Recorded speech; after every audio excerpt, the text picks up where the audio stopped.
everybody. So a friend of mine from St. Louis commented on my video post that I posted to Facebook from yesterday, and he inspired me to make my post about today. So it is Mardi Gras season, and so I am going to share a memory for what I'm going to be calling Memory Mondays about my first Mardi Gras. A little bit of London fog for you. So I was approximately, knocking my crochet bag over. I was approximately 23, 24, and I was excited to go to my first St. Louis Mardi Gras. Little known fact, St. Louis has the second largest Mardi Gras celebration in the US. So if you ever want to go to a kick-ass Mardi Gras, go to St. Louis's Mardi Gras. Because, I mean, to go to the one in New Orleans is going to be super expensive, and you are going to probably get obliterated more than you would like, and you're still going to get obliterated in St. Louis. Obliterated. But it's on a smaller scale, and you'll be in less risk of getting, having bad things happen to you. The most that would happen to you in St. Louis would probably get like a public indecency for peeing on the side of a house, which there's always a lot of those. Which the first year I did that, I peed on the side of the house, but didn't get caught. Anyways, I'm getting ahead of myself. So, my friend, or the guy I was dating, we went with two of his friends, Josh and Jason. And on the way there, we were riding on the trolley, because if you go to certain bars, they will, if you pay $5, they'll give you a free drink, and you get trolley rides from the bars to a drop-off point, and so you don't have to pay to park or have to park really far away, stuff like that. And then you can just park at the gay bar, and then that inclines you to come back and drink at their establishment after you're done drinking down in Soulard. Soulard is the French area of St. Louis. So on the way there, Josh is telling a story about how he drunk dialed a wrong number and was pretending to be a girl, and the guy was like, "Are you Michelle?" And he was like, "Yeah, it's Michelle."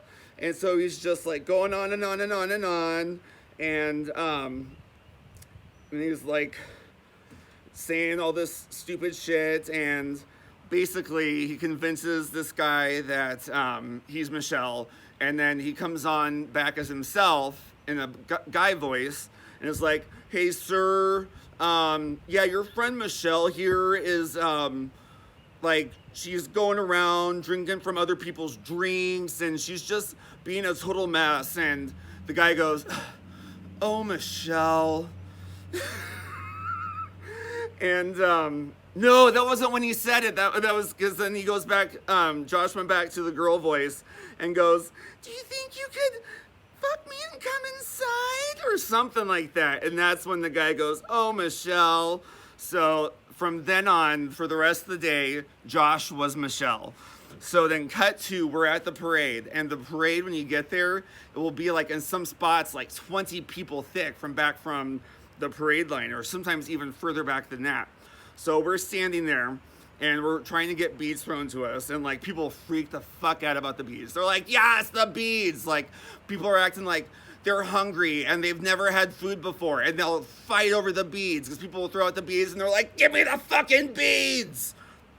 And we were standing there and we were drinking, and we had gotten quite drunk by that point. And there was this group that was they were maybe 10, 20 feet down from us, and there was this kid, and I say kid because at the time I was maybe 24, and he looked to be maybe 19, 20 or younger, and he kept on screaming, "Celeste! Celeste!" Fuck. "You were born without original sin, Celeste!" And crazy shit like that. That's the one I remember him screaming the most, was the "born without original sin." You're our only hope, Celeste! And he did that for like an hour. And we were like, okay, what the fuck is that about? And they were about 20 people thick as well. And after an hour, Josh and I were like, okay, we have to figure who the fuck this Celeste is. She's got to be amazing. So we were like, okay, we have to fight to the front of our group so we can scooch over and get to her. So little known facts, when you're at the parade, people will not let you get in front of them. They wouldn't let their own fucking grandmother get in front of them. They'd be like, they would punch their own grandmother in the motherfucking tit if their own grandmother tried to get in front of them. So we had to be sneaky. We had to like throw beads down on the ground. Be like, oh my God, look, beads. You know, like anything to get the crowd to shift so we could get to the front of the line. So it took a while.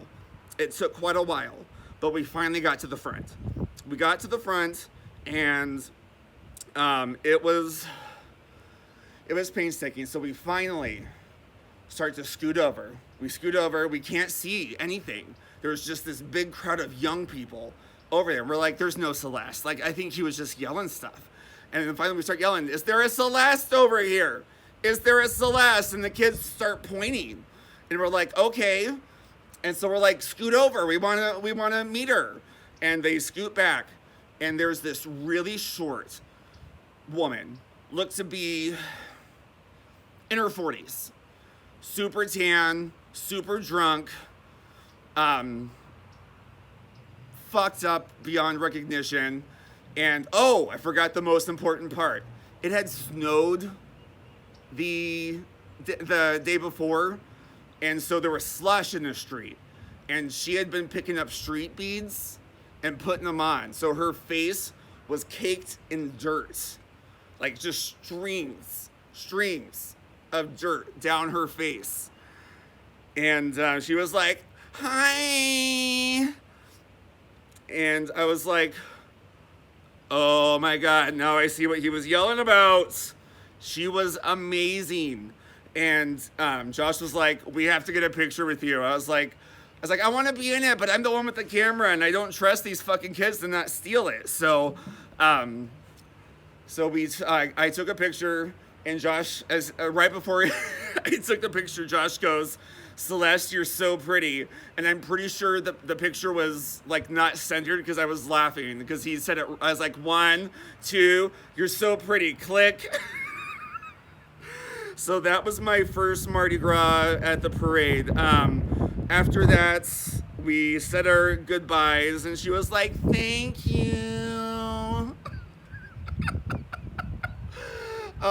That's the kind of stuff that you will see at the St. Louis Mardi Gras. It's a total shit show. Another year, I lost my boyfriend's camera. I was eating a big turkey leg, and a woman pushed into me, and it went into her hair. And I threw it on the ground because I was pissed off and I didn't want to eat a hair turkey leg. But back to the year with Josh and with Celeste. After the Celeste incident, he was Michelle and I was Celeste. So we still, all these years later, 11 years later, we still refer to each other as Michelle and Celeste on social media. So whenever I posted my Sunday video to Facebook, he goes, Celeste, you need to tell the story about the original Celeste. And so that's what I'm doing here. She was a hot mess and everything I turned out to be after that moment in life. So this is a shout out to the real Celeste. I hope she got her shit together and got cleaned up because unlike Josh said, it was not pretty. Especially with those picking up those street beads. That's, generally you can pick up the street beads if they're not sitting in slush. Because it had snow. It hadn't just like snowed like a little bit. It snowed a lot. Like people were worried that Mardi Gras was going to be canceled. And like true, Midwesterners, a little bit of snow isn't going to cancel shit. nothing's going to keep them from going out and drinking. There's so many drinking holidays in St. Louis. There's St. Patrick's Day, and there's 2 St. Patrick's Day parades. There's the one in Dogtown, which is the real St. Patrick's Day parade. All you do is just go and get shit-faced. The downtown St. Patrick's parade is the one that's like family friendly. You still drink, and that's the one that has the 5K, which I've done that twice. And no, it's not a 5K, it's a 5 mile. Sorry, it's a 5 mile. I did that twice, and I freaking died. I do not like to run. I play rugby, and I hate to run. Like, you know, pick a better sport if you don't like to run. You know, like, I used to swim. I swam a lot. I have a high school record, and, you know, I still have it, because nobody can swim breaststroke like I can. Whoop, whoop.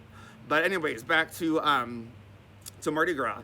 If you like Mardi Gras, but don't want to go to New Orleans because it's expensive and you're afraid that you'll die, go to St. Louis.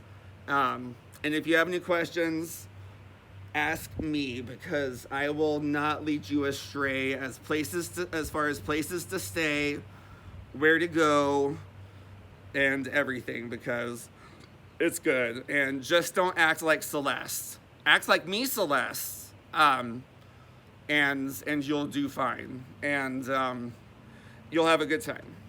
Because Fat Tuesday only happens once a year. And you might as well live it up that one day a year that you can. Because once Ash Wednesday comes around and Lent happens, then if you're Catholic and of other religions that celebrate Lent, then you have to be good, and that's no fun.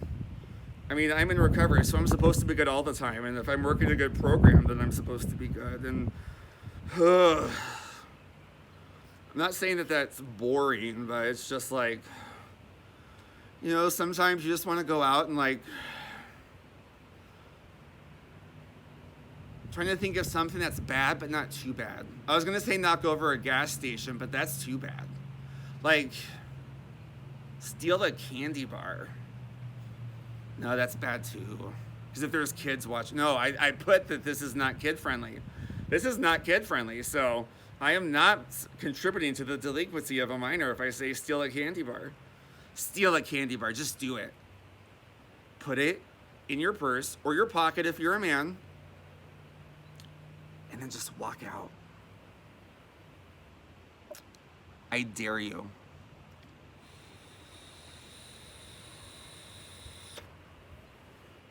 London fog. And if you feel bad, you can always come back and pay for it later. Or I'm living a bad program, just pay for it. I hate being a good person and living a spiritually clean life. It's the way to go. If you want to do something bad, just watch fail videos on YouTube of people falling down. That's it. That's what you can do if you want to be bad. Watch videos of people hurting themselves. That's always something that's inherently evil, but not that evil. Because you know that they're fine. They wouldn't put it on YouTube if they were dead. That's it. That's the ticket.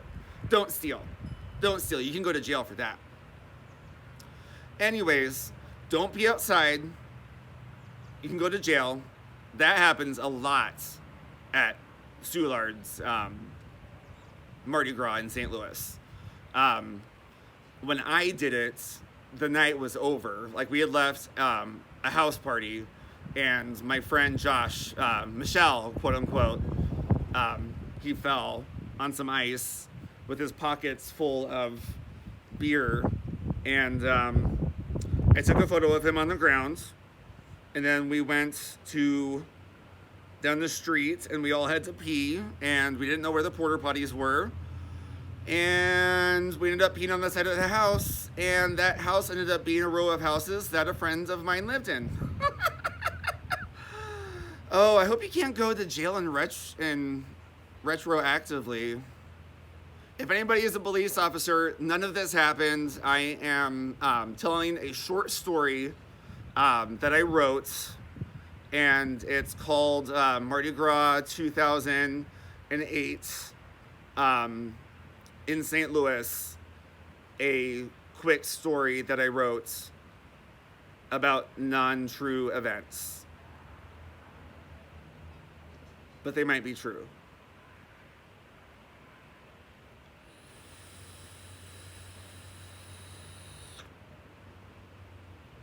London fog.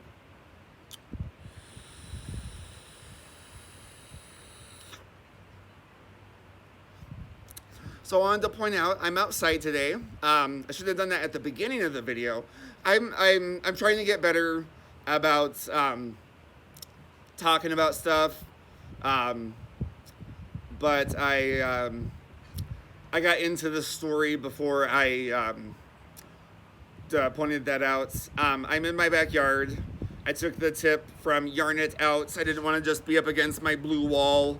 I thought about hanging my TARDIS painting behind me, but I wanted to do outside today, but it was raining earlier, and I was very happy that when I came home from some errands, because I went to the gym this morning with my sponsor, and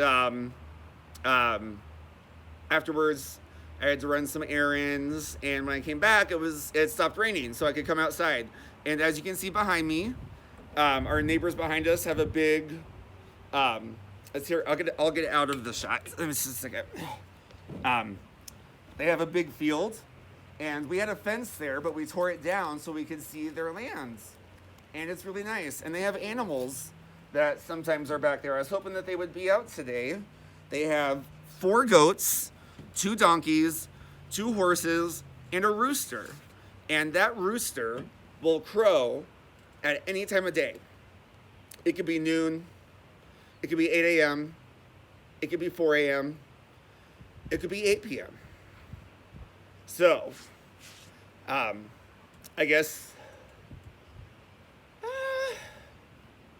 I haven't heard it the whole time I've been out here. So, I'm surprised. I'm really surprised because I mean that rooster is broken.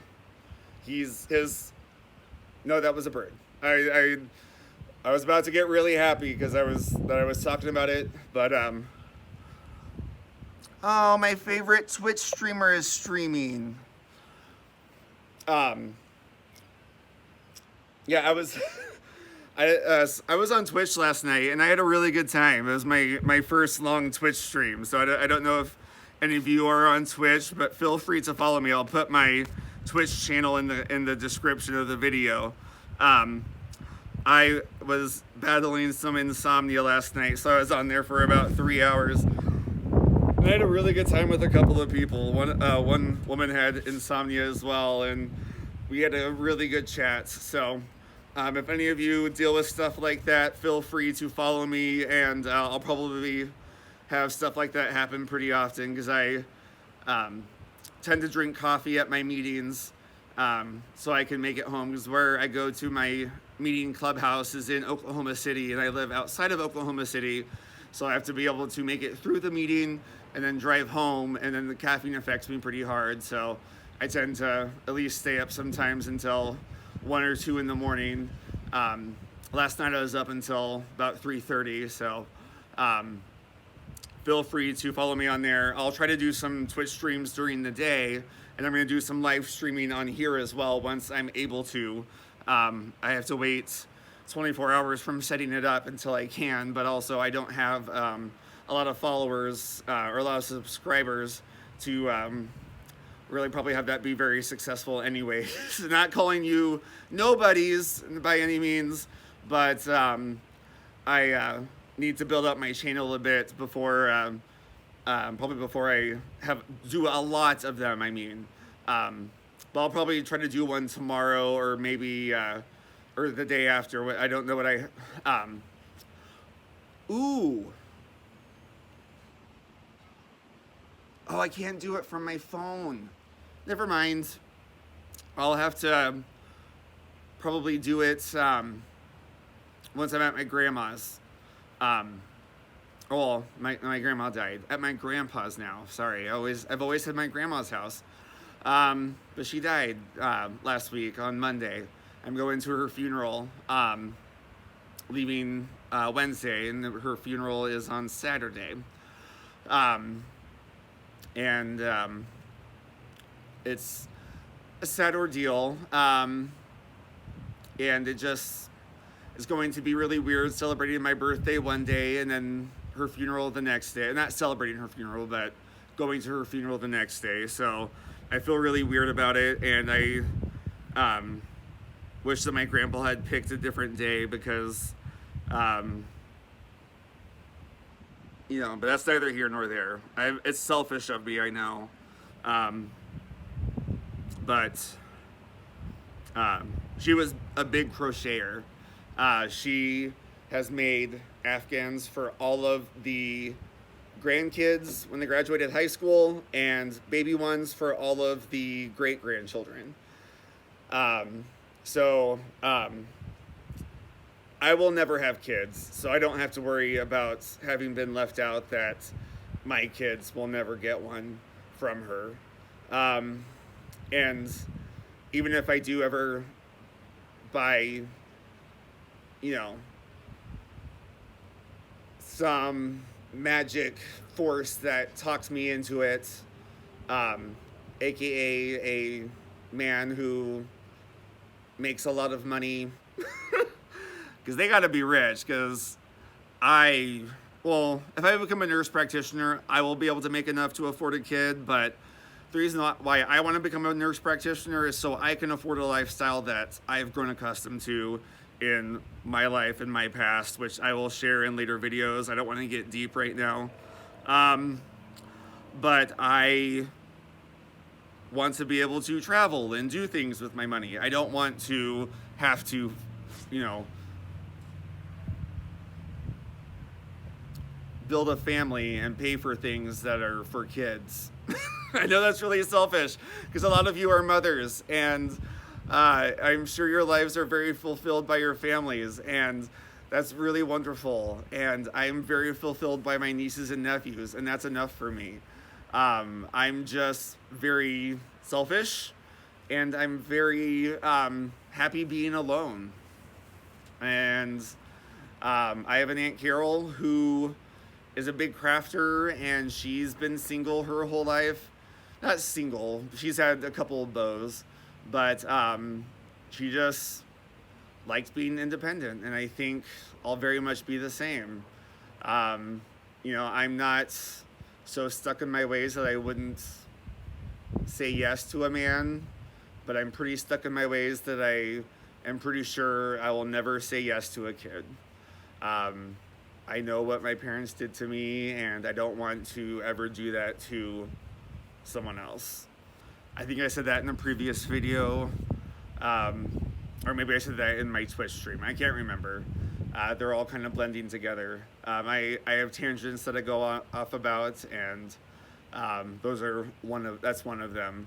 I don't want to be responsible for somebody else's therapy, so I am very happy that I have kids in my life, because my nieces and nephews are wonderful kids, and I love them very much. So I will have someone to visit me whenever I'm in the nursing home. I just, you know, I don't require it to be progeny who have to be obligated to take care of me. I will just guilt the shit out of my nieces and nephews. So I am going to probably end this here. I don't have really anything else to say. I hope everybody has a good start of their Lent week, and I'm not giving up anything for Lent. I started going to a Methodist church, and I've been out of the church for a long time. I was raised Catholic, and I was burned really hard with the whole gay thing. So I've started going with a friend who's gay as well, and I liked it, but I don't think I don't know what I believe anymore. I don't call myself a Christian. but I don't bash those who are. I used to. I don't. The Christians who hate, I don't call them Christians. I call them hypocrites. But I don't hate Christians anymore like I used to. I used to hate anybody who practiced religion. But I'm not like that anymore.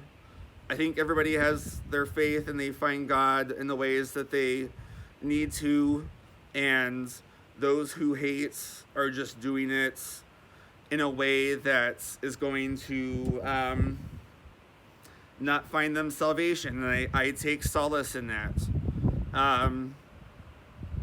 You know, they're not doing it the way that's going to help them find God. They're, you know, if Jesus came down for the second time, he would basically call them the Pharisees and would throw the tables up over them. And I take solace in that. So, I don't hate Christians. I just wish all religions could get along and coexist, and nobody would want to start a war over religion or hate somebody because of their religion.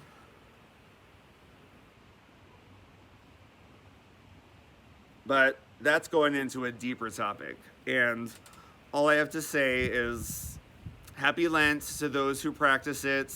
Get your ashes on Wednesday. If you're celebrating Mardi Gras, be safe. Have at least one drink for me, since I will not be imbibing anymore. Be safe. Get an Uber or a Lyft or have a designated driver. If you're drinking at home, don't drink too much, because, you know, then your friends are going to worry. And if you're going out, go somewhere safe with friends, you know, park in a well-lit area, carry your mace, get your, do I have my keys? Yes, I do. Get your keys, walk to your car with them like this, shit like that. I grew up in St. Louis, so I know the biz. So I just want everybody to be safe, because I have had my car broken into 3 times within 6 months outside the gay bars in St. Louis. And it got to where I was, when I called in the 3rd time to get the part, it was the same window. I called in and I knew the part number. They were like, how do you know the part number? And I was like, oh, this is the 3rd time I've called you to get the window replaced. They were like, holy shit. And they gave me a $75 discount. So they were really happy that I kept on choosing them, and they gave me a discount. So good things happen whenever you use the same businesses whenever crime happens to you. So crime never pays, and it pays to use awesome businesses like SafeLight. So that's who I use. Anyways, I'm going off on tangents now because I don't know how to end a video. I just like talking to the ether and to all of you, because you've all been so positive and wonderful. And I do better whenever I am talking with Derek, because we go off of each other. But I hope I'm still entertaining enough for all of you to subscribe and like my videos. Oh, I'll show you my shirt. It's cold out here, but it says hard equals hard. Closets are no place to live. It's basically, it was done by, I can't remember her name. She has a TED Talk. We used to be Facebook friends, and then we got in a fight, and I unfriended her. But it was during a time I was using, so that's why we got in the fight. It wasn't because I was using, it was because or it wasn't a fight over me using. I was emotionally strong, high strung because I was using, and that's why we got in the fight over something trivial. Um, but basically, we all have closets that we live in, and it doesn't have to be the gay closet. It could be, um, it could be that you're an alcoholic. It could be that you have cancer. It could be that you're in an abusive relationship. It could be that your child is sick with a terminal illness. It could be anything, but it's just a closet is somewhere that you have something bad going on and you can't talk about it. And basically her TED Talk was just saying closets are no place to live. You need to let it out. It's unhealthy. It's dangerous. It brings you down. And so I saw the TED Talk when I was in rehab the first time. My friend showed it to me, the one who was in the same rehab, and talked me into going into that rehab. And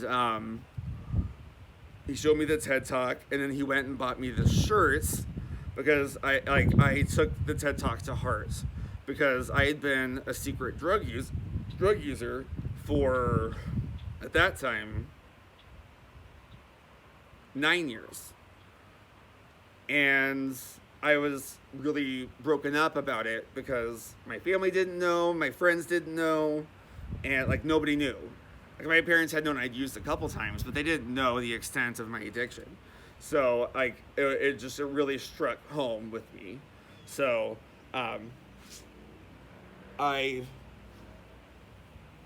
shit. My yarn is wrapped around my foot. Come on. Sorry, just a second. It really hit home, and he bought me this shirt. So I've not worn it a whole lot, mainly because it's really thin material, and so it's not very warm. But I wore it to the gym today because I was just feeling it. And it is a good gym shirt. So I thought I would show that to you all in hopes that you would be inspired to think about things in your lives that maybe you don't talk about, or that you hide, that you feel that you can't. Because maybe there's a person in your life that you can share it with, or maybe there's some of us that you can share it with. You know, you never are alone. You can always share. There's someone. There's always someone. You might feel like there's nobody, but you can always reach out. If you don't feel like there is someone, you can always reach out to me. I'll put my email in the description of this video, and you can reach out to me. I'm someone you can talk to about anything. I have a vast life experience history, and I would be happy to talk to anyone about anything. I'm fully equipped. I say the only thing that I'm not knowledgeable on might be some lady parts issues, but that doesn't mean that I'm not here to listen. I mean, probably some things I would say you might want to talk to a doctor, but if you're having issues with things, I can be here to be an ear to what you have going on. And I know sometimes all you need to hear is, I'm sorry that that's happening. What can I do to help? And I know a lot of people don't have that in their lives. And for the longest time, I didn't have that. And if it wasn't for being in AA right now, I probably still wouldn't have that. I mean, Derek and I are good friends, and we have Candace, but even then, we only see each other once or twice a week. And I haven't seen like that video with the live stream with Derek was the first time I'd seen him since November. No, that's a lie. Second time I'd seen him since November. But still, that's not a lot of FaceTime in 5 months. But luckily with AA, I've made a lot of good friends in a short time. But I know not everybody has that luxury. But if anybody ever needs to talk, I am here for you. I have gone through a lot of dark times. And I know what it's like. I suffer from bipolar depression. I suffer from insomnia. I have been through the ringer. I mean, I've been emotionally abused by boyfriends. I mean, really bad. I had one basically make me change everything about me for him. I mean, change everything. Everything. And nothing was good enough. Nothing was good enough for a year and a half. And afterwards, when we broke up, I tried to kill myself. And became very close to actually doing it.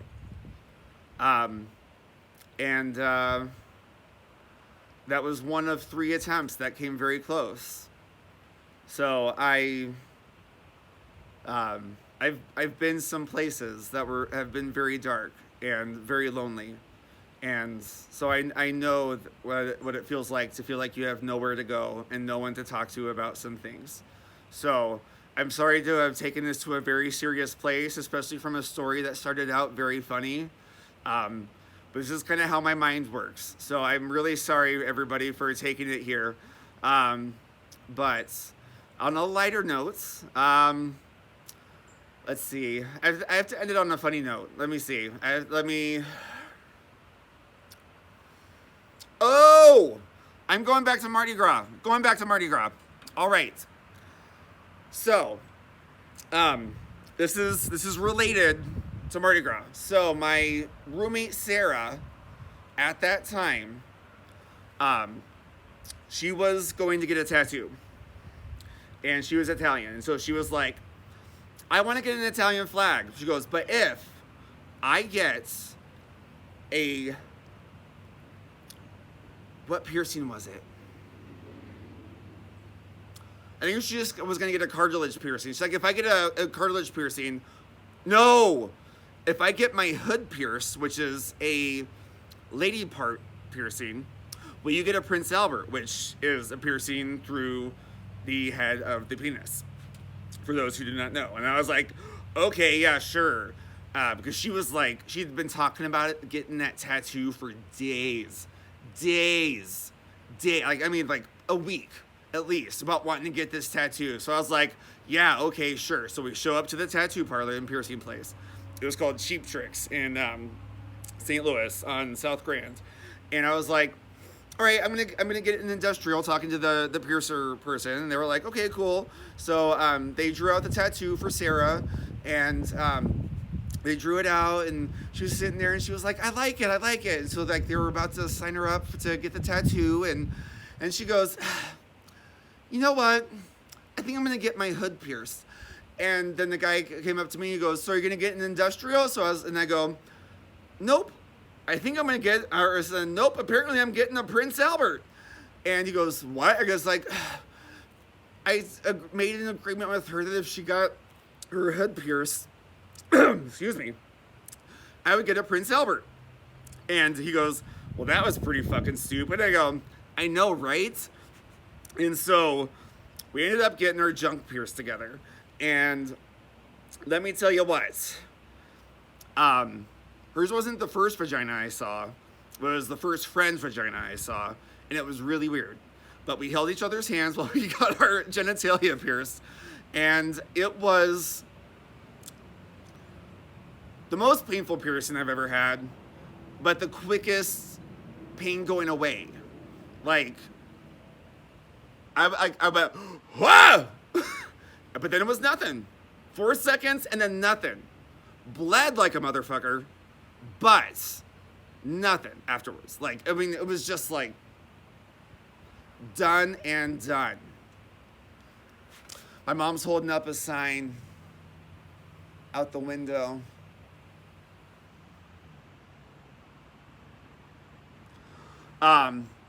She was asking if I wanted to eat when I got home from my meeting tonight.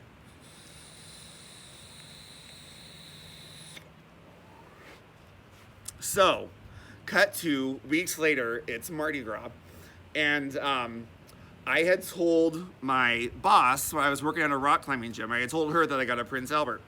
And she told one of her friends that I had gotten it. And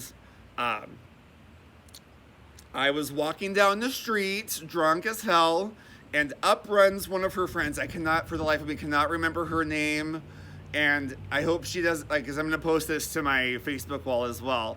And I hope, for the love of God, she doesn't see this and get mad that I didn't remember her name. She ran up, she goes, I heard you got a Prince Albert! And I was like, yes, I did. And they're like, and everybody, like, all of Brandy's friends, like, circle up around me. Like, they were just ready for me to whip it out. And I was like, do you guys want to see it? And they're like, yes!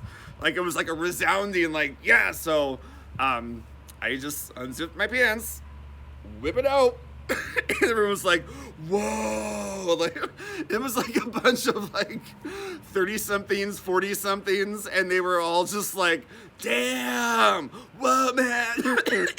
Excuse me. I need some water. And everyone was just astonished. And there was one guy, he worked at the rock climbing gym too. He was a route setter. And he was enamored. Like, he just could not believe it. And he was hot. He was really hot. He was a total daddy.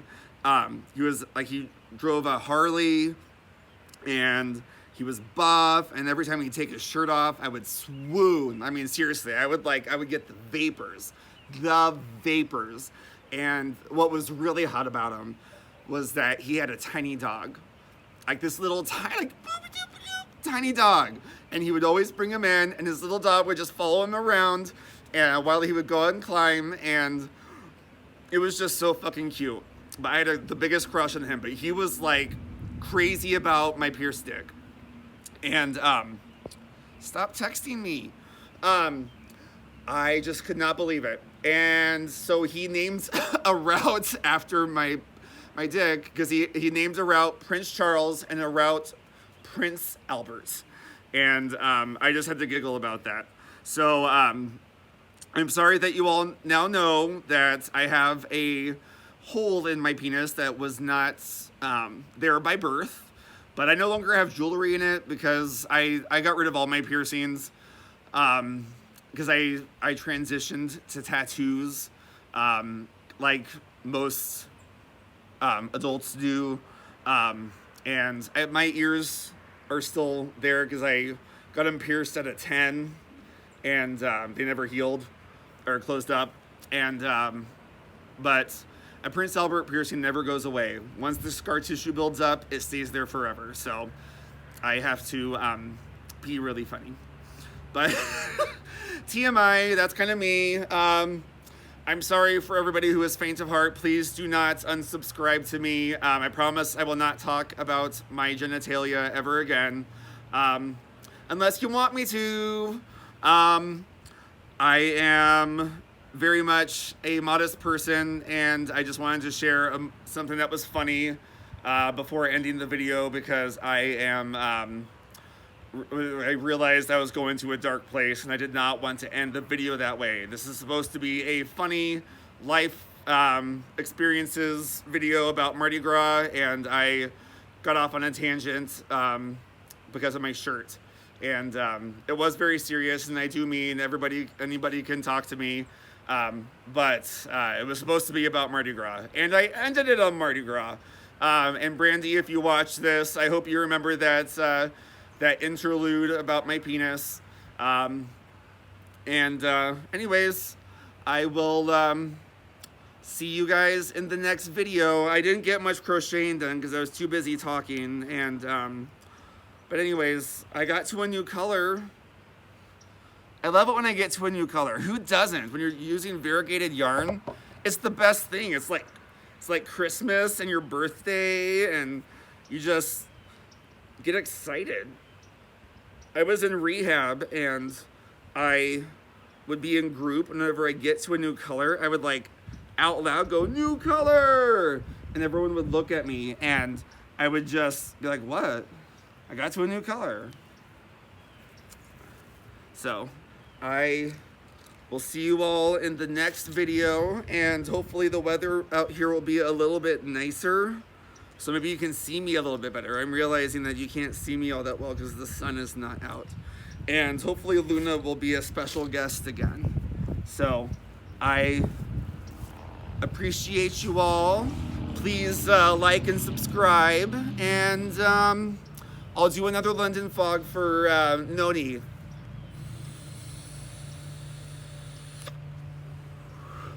Bye-bye.